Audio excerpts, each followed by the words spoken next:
బంగారం, బ్యాంకులు, ఇతర ప్రైవేటు సంస్థల్లో ఉన్న విడిపించి కొనబడును. కొమ్మూరి గోల్డ్, ఆంధ్ర మరియు తెలంగాణ.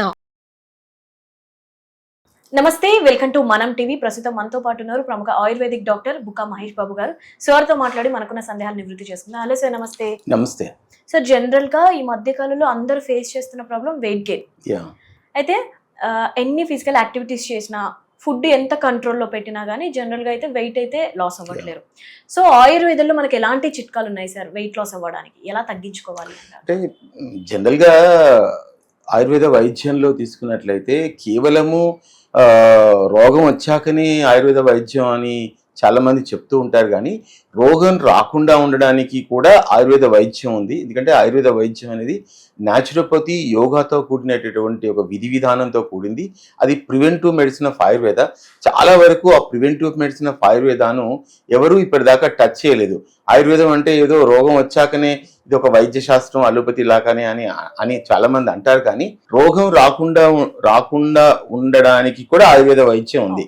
దాన్ని ప్రివెంటివ్ ఆయుర్వేద వైద్యం అంటారు, దాన్ని స్వస్థవృత్తం అని అంటారు. ఇప్పటిదాకా ఎవరు ఈ స్వస్థవృత్తం అనేటువంటి సబ్జెక్ట్ గురించి ఇప్పటిదాకా మాట్లాడలేదు. మనం మాట్లాడదాం. అంటే ఇప్పుడు ఏమిటి, అధిక బరువు పెరగడం అనేది ఒక సమస్య. అది నాగరిక సమాజాలలో, అన్ని సమాజాలలో, నాగరిక సమాజంలో ఎప్పుడైతే డిస్పోజబుల్ ఇన్కమ్ వస్తుందో, వచ్చినప్పుడు ఇది ఒక తిని కూర్చునే వాళ్ళకు వచ్చేటటువంటి వ్యాధి అని అర్థం. వాస్తవం చెప్పాలంటే అంటే అన్ని నాగరిక సమాజాలలో అధిక బరువు అనేది ఒక పెద్ద సమస్య. మనకు రకరకాల ఈజిప్ట్ పిరమిడ్ల పైన చూస్తాము, తర్వాత భారతీయ దేవాలయాల పైన కూడా బొర్రేసుకుని ఉండేటటువంటి మనుషులను చూస్తాము. ఈవెన్ బుద్ధిస్టిక్ మొనాస్టర్స్లలో కూడా ఒక లడ్డుగా ఉండేటటువంటి తాతయ్య అదృష్టం దేవత కింద మనం చూస్తూ ఉంటాం. అంటే అధిక బరువు అనేది అన్ని నాగరిక సమాజాలు ఒక సమస్య. ఈ అధిక బరువు అనేది రావడానికి గల కారణాలు ఏంటి? ఈ రోజుల్లో నాగరిక సమాజంలో ముఖ్యంగా పోస్ట్ గ్లోబలైజేషన్ ఎరాలో అందరూ, అంటే చిన్నపిల్లల దగ్గర నుంచి పెద్దవాళ్ళ దగ్గర నుంచి అందరూ ఎదుర్కొనే ఒక భయంకరమైన సమస్య ఏంటంటే అధిక బరువు అన్నట్లు. ఈ అధిక బరువు రావడానికి అంటే శారీరకమైనటువంటి శ్రమ లేకపోవడం అనేది ప్రధానమైన కారణం, ఎవ్రీబడి నోస్. కానీ ఈజియెస్ట్ వేలో ఎలా తగ్గించుకోవాలి అనే దగ్గర ఎవరి దగ్గర కూడా ఒక రకమైనటువంటి విధి విధానం లేదు. ముందు కారణాలు ఏవైనా కానీ జెనెటికల్ ప్రాబ్లంతో అధిక బరువు ఉండేవాళ్ళు, అది చాలా మైన్యూట్ పీపుల్ అన్నట్టు, చాలా 0.001% కూడా ఉండదు. కానీ అధిక మొత్తంలో ఇది ఒక లైఫ్ స్టైల్ డిజార్డర్ అన్న విషయం అనేది అందరికీ తెలుసు. అది ఇక్కడ ప్రధానంగా ఏమిటి అంటే శీతల పానీయాలు తీసుకోవడం, జంక్ ఫుడ్ తీసుకోవడం, తర్వాత వేపుళ్ళు, తర్వాత ముఖ్యంగా మనకి కల్చరల్ ట్రాన్సిషన్ ఎలా వచ్చిందంటే మంచి ఆహారం అంటే నూనె పదార్థాలతో తయారైంది, బిర్యానీలు తినడము. ఇది ఒక నాగరికమైనటువంటి ఆహార పదార్థాలు అంటే వేపుళ్ళు తింటేనే నిజమైన ఆహారం అనేటటువంటి భ్రాంతిలో నాగరిక సమాజం ఉంది. వాస్తవానికి చెప్పినట్లయితే ఆహార పదార్థాలలో ముఖ్యంగా నూనెలు లేకుండా, అధిక మొత్తంలో వేపుళ్ళు లేకుండా కూడా మంచి రుచికరమైనటువంటి ఆహారాన్ని తయారు చేసుకునే విధి విధానం కూడా ఉంది. అయితే సార్, జనరల్ గా ఈ వెయిట్ పెరగడం అనేది జెనెటికల్ గా కూడా ఉంటది అంటే మన వాళ్ళు ఎవరైనా అది చాలా తక్కువ, అసలు చాలా మైన్యూట్ అన్నట్లు. ఇప్పుడు మనం ఘటోద్గజుని గురించి చెప్పుకుంటాము భారతీయ సమాజంలో, ఏమిటది జెనెటికల్ ఫ్యాక్టర్ అన్నట్లు. లావుగా ఉండటం అనేది, ఇప్పుడు బార్కాస్ లో కొంతమంది ఉంటారు, అది ఒక 6.5 అడుగుల పొడుగు, 200-300 కిలోల బరువు ఉంటారు. అదంతా జెనెటికల్ అన్నట్లు. అంటే మానవ పరిణామ క్రమంలో పెద్ద శరీరాలు కలిగినటువంటి మానవులు కూడా ఉన్నారు, నియండర్తల్ మానవులు ఉన్నారు, మన చరిత్రలో కనిపిస్తారు వాళ్ళు. కానీ ఆ జాతిలో వచ్చేటటువంటి లోపాలు కూడా ఉన్నాయి కదా. అధిక బరువు ఉన్నప్పుడు గుండెపోటు జబ్బులు అధికంగా వస్తాయి, కీళ్ళ నొప్పులు వస్తాయి, తర్వాత మల్టిపుల్ కనెక్టివ్ టిష్యూ డిజార్డర్స్ వస్తాయి. ఇట్లాంటి వ్యాధుల వల్ల ఆ జాతి అంతరించిపోయింది.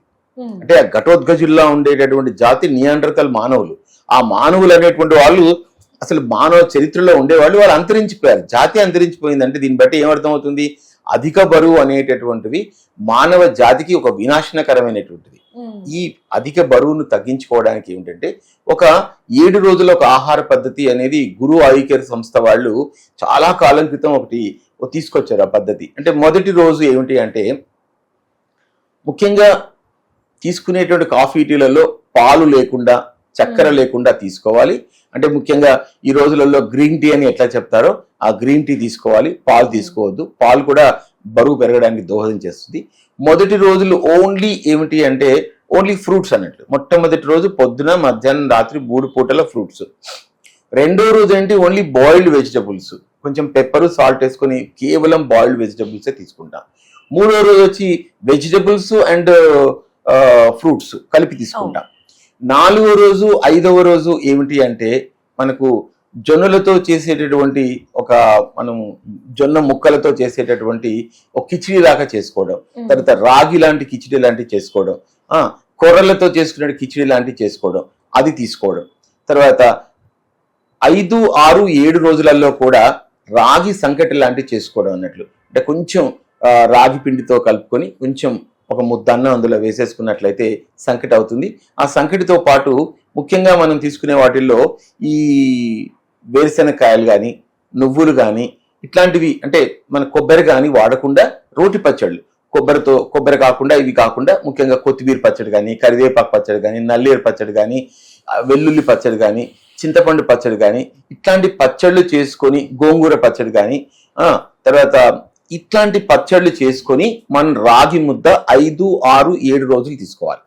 ఇట్లా కనుక ఒక వారం రోజులు చేసినట్లయితే ఖచ్చితంగా 3 కిలోలు తగ్గొచ్చు. మేము అసలు ఇలాంటి క్లినికల్ ట్రయల్ అనేటటువంటిది దశాబ్ద కాలం క్రితమే గురు ఐ కేర్ అనేటటువంటిది కొన్ని వేల మంది పేషెంట్ల పైన కండక్ట్ చేసింది. ఒక 1 వీక్ చేసినట్లయితే 2 నుంచి 3 కిలోలు తగ్గుతుంది.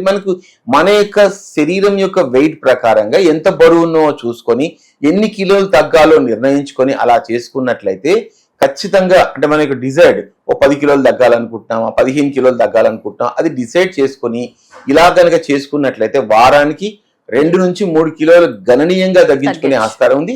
ఇది ఆయుర్వేదంలో చెప్పినటువంటి న్యాచురోపతిక్ వే ఆఫ్ లివింగ్. అసలు చెప్పాలంటే లైఫ్ స్టైల్ డిజార్డర్ వల్ల వచ్చినటువంటి అధిక బరువును మనము ఈ రకమైనటువంటి స్వస్థ వృత్తం, ఆయుర్వేదంలో చెప్పబడిన స్వస్థ వృత్తం ప్రకారం గనక కాయగూరలు, తర్వాత మిల్లెట్స్, తర్వాత ఇట్లాంటి వాటిని తీసుకొని నూనె ఉపయోగించుకోకుండా వంటలు చేసుకొని ఇట్లా తిన్నట్లయితే ఖచ్చితంగా తగ్గొచ్చు. ఇక్కడ వాకింగ్ అవసరం లేదు, జాగింగ్ అవసరం లేదు, తర్వాత ప్రాణాయామం చేయాల్సిన అవసరం లేదు, ఏమి చేయాల్సిన అవసరం లేకుండానే ఇంట్లోనే మనం బ్రహ్మాండంగా తగ్గించుకోవచ్చు. ఇలా ఎంత డిజైడ్ కావాలో అంత చేసుకోవచ్చు. కానీ దీంట్లో ఏ రకమైనటువంటి సైడ్ ఎఫెక్ట్స్ ఉండవు. నీరసం రావడం కానీ, కాలు పట్టేయడం కానీ, కాలులో తిమ్మిరు రావడం కానీ, కళ్ళు తిరగడం కానీ, నిద్ర పట్టకపోవడం కానీ, ఇట్లాంటి సమస్యలు ఏవి ఉండవు. ఇవి చాలా వరకు క్లినికల్ స్టడీ కండక్ట్ చేసినటువంటి ఒక అద్భుతమైనటువంటి బరువు తగ్గేటటువంటి ఆహారం అసలు ఏముండదు. ఇంకా చెప్పాలి అంటే మనకు పిక్కలు పట్టేయడం కానీ, కాళ్ళలో తిమ్మిలు రావడం కానీ, అసిడిటీ ఉన్న వాళ్ళు కానీ, లివర్ జబ్బులు ఉన్న వాళ్ళు కానీ వీళ్ళకు కూడా చాలా అద్భుతంగా తగ్గుతుంది. ఇంకా ఇన్ అడిషన్ టు దట్ ఎవరికైతే బార్డర్ లైన్ షుగర్ ఉంటుందో, ఎవరికైతే షుగర్ ఉంటుందో అట్లాంటి వాళ్ళకు కూడా షుగర్ లెవెల్స్ కూడా తగ్గి మంచి ఆరోగ్యాన్ని పొందేటటువంటి ఆస్కారం ఉంటుంది. షుగర్ కొన్ని సందర్భాల్లో షుగర్ కూడా తగ్గినటువంటి సందర్భాలు కూడా ఉన్నాయి. తగ్గడం అంటే పడిపోవడం కాదు, అక్కడ అధికంగా షుగర్ ఉండి మందులు వేసుకున్నా కూడా తగ్గని వాళ్ళకు కూడా ఈ రకమైన ఆహార పద్ధతిని కంటిన్యూ చేసుకున్నట్టయితే షుగర్ కూడా కంట్రోల్లోకి వచ్చి ఆరోగ్యం ఇంకా మంచిగా మెరుగుపడి తిన్న ఆహారం చక్కగా జీర్ణమయ్యి శరీరంలో ఉన్నటువంటి అన్ని అంగాలపైన ఒత్తిడి తగ్గి ఒక నేచర్ వే ఆఫ్ లివింగ్ అనేది ఆయుర్వేదం అందించేటటువంటి గురు ఐ కేర్ వారి ఆహార పద్ధతి. Right sir, thank you. నమస్తే.